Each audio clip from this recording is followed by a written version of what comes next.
નમસ્કાર વિદ્યાર્થી મિત્રો, એનસી ક્લાસીસ ચેનલમાં તમારું હાર્દિક સ્વાગત છે। મિત્રો, જો તમે અમારી ચેનલમાં નવા હોય તો અચૂકથી આ ચેનલને સબસ્ક્રાઈબ કરવાનું ભૂલતા નહીં અને બાજુમાં આપેલ નોટિફિકેશન પર ક્લિક કરવાનું ભૂલતા નહીં, જેથી કરીને તમને બીજા વિડીયોની નોટિફિકેશન મળી રહે।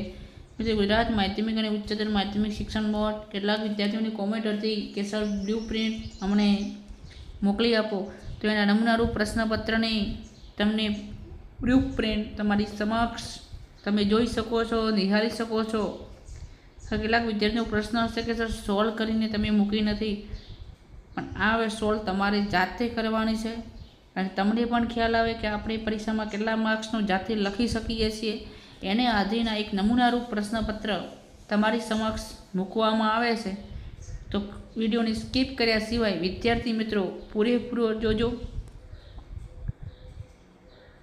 તો આ છે તમારી બ્લુ પ્રિન્ટ, જે તમને કુલ આપણે ઇતિહાસ વિષયની અંદર વાત કરીએ તો કુલ 16 વિકલ્પો આપે છે। કેટલા આપે છે? આ ચિત્ર છે ઓળખી બતાવવાનું છે, કયો કિલ્લો આવેલો છે, કે ગુલ પલખંડ આવેલો છે, કે ગોલ ગુંબજ આવેલો છે, કે કુતુબ મિનાર છે, કે ભાઈ બદ્રીનો કિલ્લો છે, એ જોવાનું છે। આ દ્રષ્ટિ વિદ્યાર્થીઓ માટે છે। ભાઈ વિભાગ બીની અંદર તમારે સોલ્વ કરવાનું હતું, એ પણ તમારે કુલ 8 પ્રશ્નો પૂછાય છે વિભાગ બીની અંદર। વિભાગ સી બરાબર, મહાજનપદ ને બધા ખાસ આઈએમપી પ્રશ્નો છે બરાબર। જે અલબેરુની કોણ હતો, અલબુરુ લખેલું અહીંયા છે, એ ધ્યાન રાખજો વિદ્યાર્થી મિત્રો, અલબેરુની આવશે। અને વિભાગ ડીની અંદર પણ તમારે કુલ 7 પ્રશ્નો લખવાના છે બરાબર। બધું આઈએમપી છે, વિડીયોને સ્કીપ કર્યા સિવાય પૂરો નિહાળજો।